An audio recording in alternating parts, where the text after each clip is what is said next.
నమస్కారం, జీ న్యూస్కి స్వాగతం. నేను మీ సంతోష్. ఈరోజు వార్తల్లోని విశేషాలు. దేశంలో విమాన విడిభాగాల తయారీపై ఈరోజు కేంద్ర పౌర విమానయాన శాఖ మంత్రి కింజరాపు రామ్మోహన్ నాయుడు సమీక్ష నిర్వహించారు.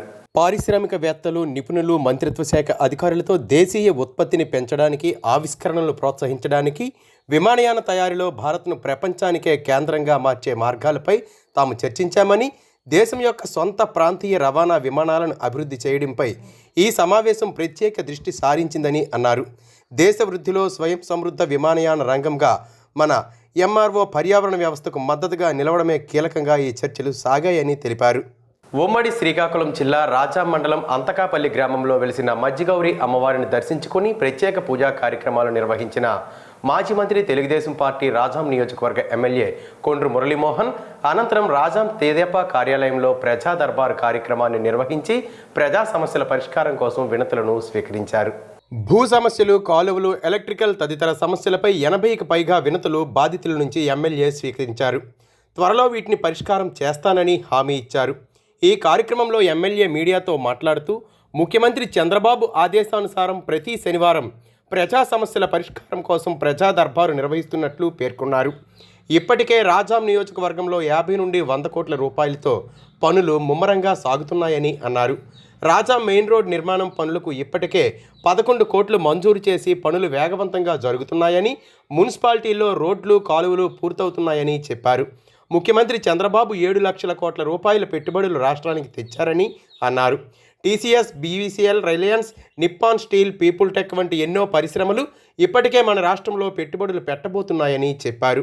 నేడు స్టీల్ ప్లాంట్ను సంక్షోభం నుంచి ఆదుకునేందుకు చంద్రబాబు కృషికి ఫలితంగా 11,440 కోట్ల సాయాన్ని కేంద్రం ప్రకటించిందని అన్నారు.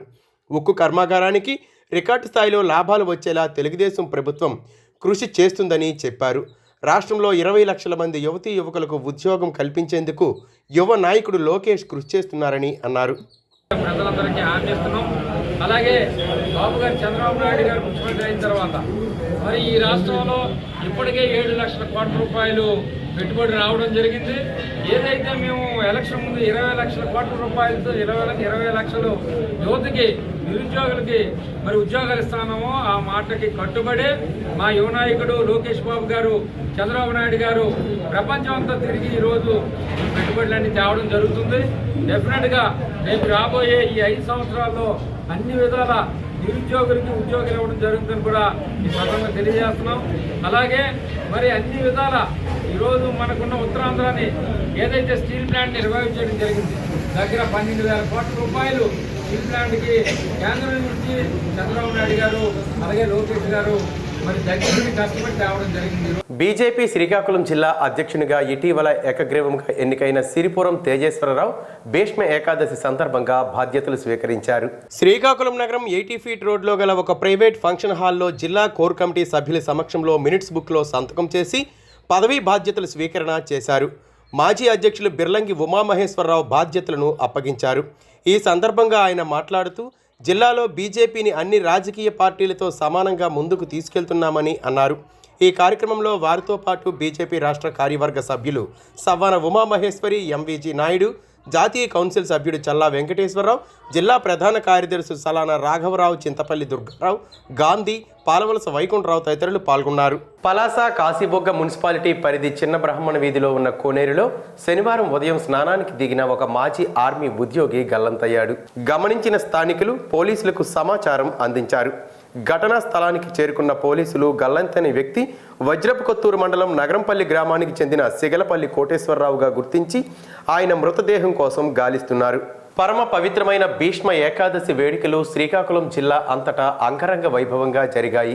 జగత్తుకి విష్ణు సహస్రనామ స్తోత్రం అందించే భీష్ముని జన్మదినం సందర్భంగా జరుగుతున్న భీష్మ ఏకాదశి వేడుకలు వైష్ణవ ఆలయాల్లో వేకువజాము నుండి సుప్రభాత సేవలతో ప్రారంభమయ్యాయి. శ్రీకాకుళం నగరంలో డీసీసీబీ కాలనీలో వెలిసిన శ్రీ భూసమేత వెంకటేశ్వర స్వామి ఆలయంలో ప్రత్యేక పూజలు, అభిషేకాలు, అర్చనలు వైభవంగా నిర్వహించారు. భీష్మ చరిత్ర భారతంలో ఒక సమున్నత శిఖరమని ప్రముఖ ఆధ్యాత్మికవేత్త కొత్తకోట అప్పలనాయుడు అన్నారు. ఏకహస్తగడించైవ వామే శంకంచ నిక్షిపేత్ దక్షిణే చక్రహస్తంచ ఏకం వైకుంఠహస్తకం పీతాంబరధరం దేవం నానా అలంకార శోభితం అల్వేల్ మంగా సంయుక్తం వెంకటేశం అహం భజే. శ్రీకాకుళం నగరం DCCB కాలనీలో వేయించేసినటువంటి శ్రీభూ సమేత వెంకటేశ్వర స్వామివారి దేవాలయంలో ఈరోజు శనివారం భీష్మ ఏకాదశి సందర్భంగా స్వామివారికి ఉదయం 4 గంటలకే సుప్రభాత సేవ, తదనంతరం స్వామివారికి విశేష అర్చనా కార్యక్రమాలు నిర్వహించబడుతూ ఉన్నవి. అదేవిధంగా ఈరోజు ఏకాదశి సందర్భంగా ఉదయం 10:30 గంటలకి స్వామివారికి కళ్యాణోత్సవం ఉంటుంది. అనంతరం సాయంత్రం 6 గంటలకి భీష్మ ఏకాదశి మనందరికీ కూడా విష్ణు సహస్రనామ ఉద్భవించిన విశేషమైన రోజు కాబట్టి సాయంత్రం 6 గంటలకి సామూహిక విష్ణు సహస్రనామ పారాయణ ఈ ఆలయంలో నిర్వహించబడుతుంది. కాబట్టి శ్రీకాకుళం పరిసర ప్రాంత ప్రజలందరూ కూడా విచ్చేసి స్వామివారిని దర్శనం చేసుకుని తీర్థప్రసాదాలు స్వీకరిస్తారని కోరుతున్నాం. జై శ్రీమన్నారాయణ.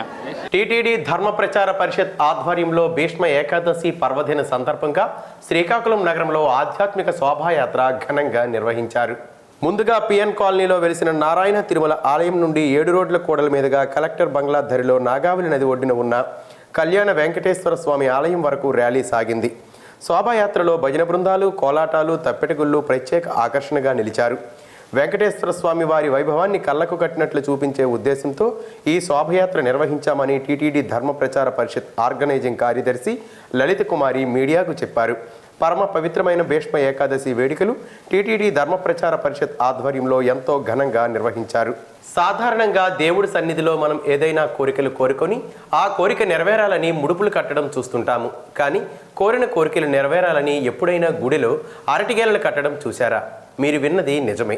శ్రీకాకుళం జిల్లా సంతబొమ్మాలి మండలం చెట్లతాండ్ర గ్రామంలో లక్ష్మీ నరసింహస్వామి ఆలయంలో ఏదైనా కోరికలు కోరుకొని స్వామివారి సన్నిధిలో అరటిగేలను సమర్పిస్తే కోరికలు నెరవేరుతాయని భక్తుల ప్రగాఢ విశ్వాసం. గ్రామంలో వెలిసిన శ్రీ లక్ష్మీ నరసింహస్వామి దేవాలయం ఎదురుగా ఏర్పాటు చేసిన పందిళ్లలో అరటిగేలను సమర్పించడం వల్ల మనం కోరుకున్న కోరికలు నెరవేరుతాయని ప్రతీతి. ఈ విధంగా ఆ చుట్టుపక్కల గ్రామాల ప్రజలు అరటిపండ్ల గెలలను దేవుని సన్నిధిలో కట్టి ప్రతి ఏటా ఒక పండగలా జరుపుకుంటారు. ప్రతి సంవత్సరం భీష్మ ఏకాదశి సందర్భంగా ఇక్కడ ఉన్న ఆలయంలో భక్తులు పెద్ద ఎత్తున స్వామివారికి అరటిగెలలు సమర్పించి కోరికలు కోరుకుంటారు. ఆలయంలో వెలిసిన నరసింహస్వామిని దర్శించుకొని పక్కనే ఉన్న రావి చెట్టు దగ్గర పందిరి వేసి ఉంటారు. భక్తులు అరటిపండ్ల గెలలను ఆ పందిరి కింద కట్టి కోరికను కోరుకుంటారు. మరికొంతమంది భక్తులు వారి కోరికలు నెరవేరిన తర్వాత స్వామివారికి ఈ విధంగా అరటిపండ్ల గెలను కట్టి స్వామివారి మొక్కు తీర్చుకుంటారు. ఈ సందర్భంగా ప్రతి సంవత్సరం భీష్మ ఏకాదశి రోజున పెద్ద సంఖ్యలో భక్తులు ఈ ఆలయానికి చేరుకుని అరటిపండ్ల గెలలను దేవుడికి సమర్పిస్తుంటారు.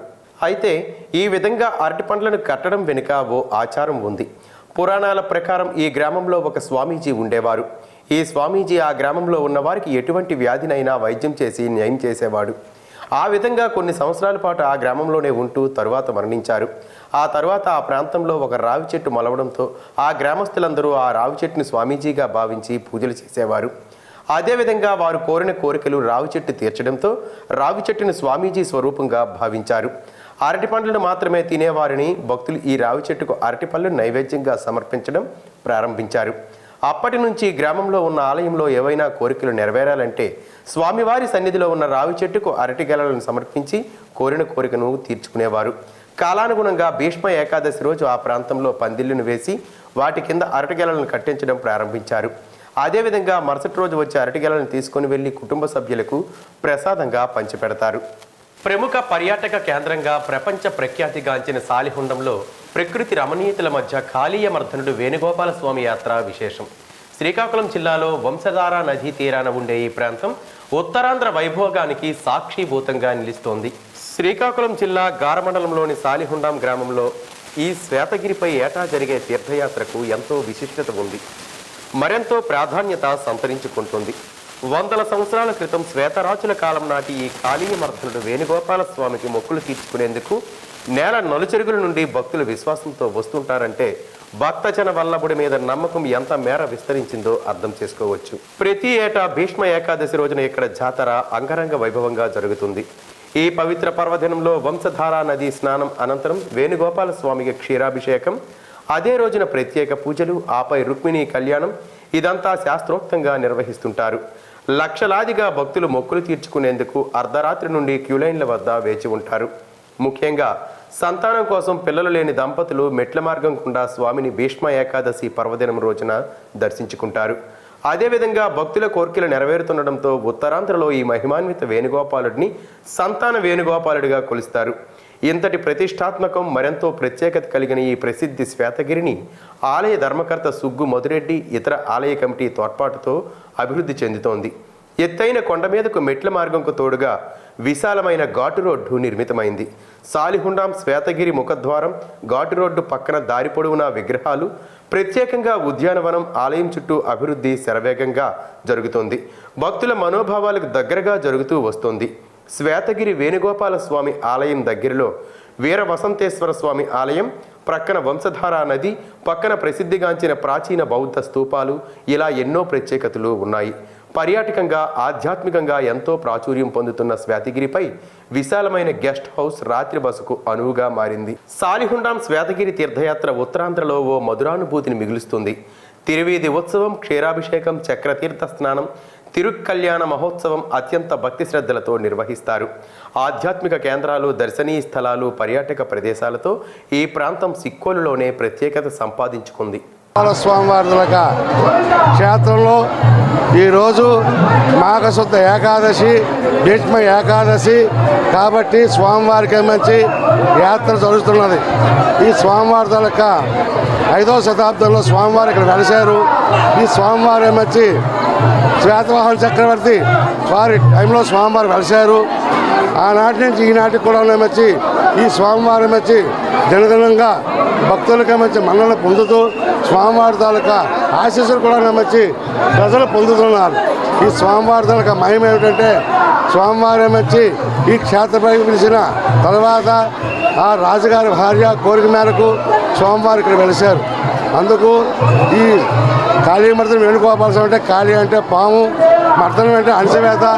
ఆ టైంలో ఆ రాజుగారి తాలూకా రాణిగారి తాలూకా కోరిక మేరకు ఆ స్వామివారు ఇక్కడ వెలిశారు. ఈ దగ్గరలోని కూర్మనాథుడిగా వెలిసి ఉన్నాడు. మనకి ఉత్తరాన్ని వచ్చి వంశధార నది అనేది ప్రవహింప చేశారు స్వామివారు. వంశధార అంటే వెదురు బొంగులోంచి వచ్చిన నీరు కాబట్టి వంశధార అంటారు. ఆ స్వామివారే సృష్టించారు. అందుకు ఈ సరిపడి ప్రాంతాల్లో ఉన్న జనులందరూ కూడా వచ్చి పాడి పంటలతో చాలా ఆనందంగా నివసిస్తున్నారు. అనేకమైన వ్యాపారాలు కూడా బాగున్నాయి. అలాగే ఈ స్వామివారి సంతాన వేణుగోపాల స్వామి అంటారు. సంతానం లేని వారికి ఇల్లు కట్టుకుంటానని, ఇల్లు కట్టుకోలేని వారికి, ఆర్థిక స్తోమతలు ఉన్న వారికి ఈ స్వామివారి దండం పెట్టుకున్నట్లయితే వారి వారి కోరికలు గమనించి స్వామివారి గమనించి మన్నించి ఈ కార్యక్రమాలు చేస్తారు. కాబట్టి ప్రతి సంవత్సరం భీష్మ ఏకాదశి రోజు స్వామివారి ఇక్కడ వచ్చి యాత్ర జరుగుతుంది. ఈ పరిసర ప్రాంతాల్లో ఆంధ్రప్రదేశ్కి దగ్గరలో ఒరిస్సా, ఛత్తీస్గఢ్, బెంగళూరు నుంచి చాలామంది భక్తులు వస్తారు. ఈ స్వామివారి దర్శించుకుంటారు. జై శ్రీమన్నారాయణ. బాధ్యత గల పదవిలో ఉన్న ఆంధ్రప్రదేశ్ డిప్యూటీ స్పీకర్ రఘురామకృష్ణంరాజుకి దళితులంటే చులకనని దళిత సంఘాల జేఏసీ నేతలు మండిపడ్డారు. పశ్చిమ గోదావరి జిల్లాలోని ఆకివీడిలో చెరువుల ఆక్రమణ తొలగించడంతో నిరాశ్రయులైన దళితులు, బడుగు బలహీన వర్గాల వారిని పరామర్శించేందుకు ఏఎం నాయకులు వెళితే వారు విద్వేషాలను రెచ్చగొట్టేందుకు వచ్చారని, రఘురామకృష్ణంరాజు తప్పుడు ప్రచారాలు చేయడాన్ని వారు ఖండించారు. శ్రీకాకుళం నగరంలోని ఓ ప్రైవేట్ హాల్లో శనివారం దళిత జేఏసీ నేతలు విలేకరుల సమావేశాన్ని నిర్వహించారు. ఈ సమావేశంలో దళిత జేఏసీ శ్రీకాకుళం జిల్లా శాఖ గౌరవ అధ్యక్షులు కల్లేపల్లి రామగోపాల్, జిల్లా అధ్యక్షులు డాక్టర్ కంటవేణు, జేఏసీ నాయకులు యజ్జల గురుమూర్తి, వంపూరు రమేష్ తదితరులు మాట్లాడారు. ఈ సందర్భంగా వారు మాట్లాడుతూ ఆకివీడిలో ఆక్రమణల తొలగింపు బాధితులను పరామర్శించేందుకు ఏఎం నాయకులు వెళ్తే తప్పేంటని ప్రశ్నించారు. ఏఎం స్టిక్కర్లు ఉన్న వాహనంలో దళిత నేతలు అక్కడికి వెళ్లడం నేరం ఎలా అవుతుందని ధ్వజమెత్తారు. రఘురామకృష్ణంరాజు తన కార్యాలయంలో మీడియా సమావేశం నిర్వహించి సీనియర్ ఐపీఎస్ అధికారి పివి సునీల్ కుమార్పై అవాకులు చవాకులు మాట్లాడడంపై ఆగ్రహం వ్యక్తం చేశారు. ప్రతిదాన్ని సునీల్ కుమార్కు ఆపాదించడం రఘురామకృష్ణంరాజుకి అలవాటైపోయిందని ధ్వజమెత్తారు. దళితుల అభ్యున్నతి కోసం కృషి చేస్తున్న సునీల్ కుమార్ పైన, దళిత సమస్యలపై పోరాటం సాగిస్తున్న ఏఎం పైన రఘురామ్కి ఎందుకు అంత అక్కసని మండిపడ్డారు. సునీల్ కుమార్ను సస్పెండ్ చేయాలని రఘురామకృష్ణంరాజు డిమాండ్ చేయడం సిగ్గుచేటని విమర్శించారు. బాధ్యత గల డిప్యూటీ స్పీకర్ పదవిలో ఉండి ఇష్టం వచ్చినట్లుగా ఆయన నోరు పారేసుకోవడం చూస్తుంటే అధికారం ఉందని రెచ్చిపోతున్నట్లుగా కనిపిస్తుందని ఆరోపించారు.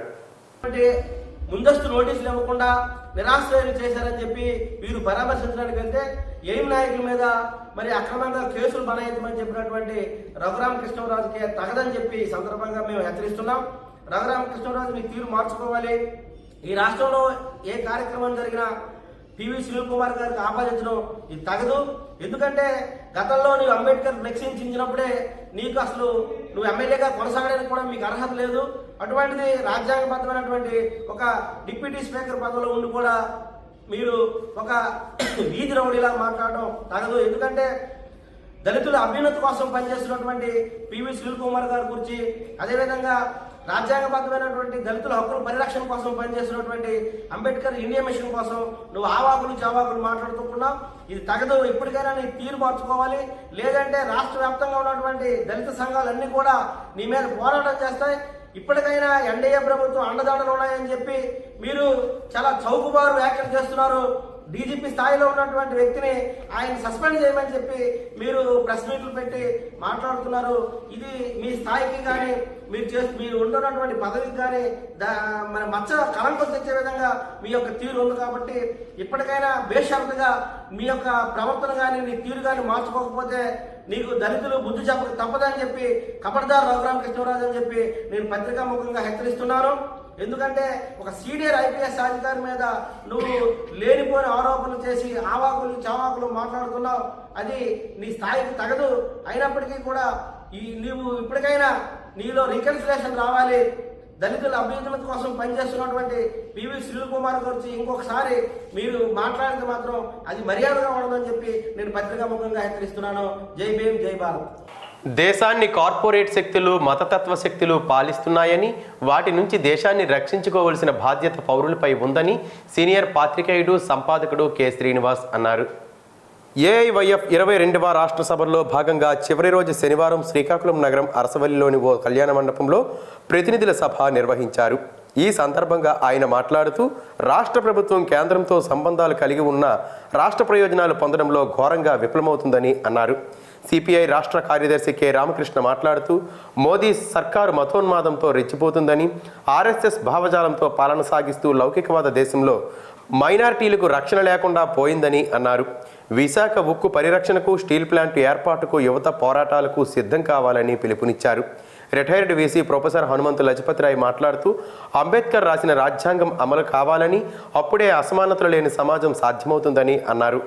ఏఐవైఎఫ్ రాష్ట్ర మాజీ కార్యదర్శి, సిపిఐ రాష్ట్ర సహాయ కార్యదర్శి జెవి సత్యనారాయణమూర్తి మాట్లాడుతూ టూరిజం దేశ భవిష్యత్తు అంటున్న పాలకులు ఆ పేరుతో గిరిజన ప్రాంతాల్లో కార్పొరేట్ శక్తులు పాగా వేసే ప్రమాదం ఉందని అన్నారు. ఉత్తరాంధ్ర అభివృద్ధికి సాగునీటి ప్రాజెక్టులను పూర్తి చేయాలని, విశాఖ ఉక్కు పరిరక్షణకు ప్రతి ఒక్కరూ నడుం బిగించాలని కోరారు. కార్యక్రమంలో ఏఐవైఎఫ్ రాష్ట్ర అధ్యక్షులు పరుచూరి రాజేంద్రబాబు, రాష్ట్ర సహాయ కార్యదర్శి మొజ్జాడ యుగంధర్, రాష్ట్ర నాయకులు సిహెచ్ గీతా, పి సంతోష్ కుమార్, రాష్ట్ర కార్యదర్శి నక్కి లెనిన్ బాబు, తిరుమలై రామన్ తదితరులు పాల్గొన్నారు. ఈ వార్తలు ఇంతటితో సమాప్తం. మళ్ళీ తర్వాత బులెటిన్లో కలుసుకుందాం. నమస్కారం.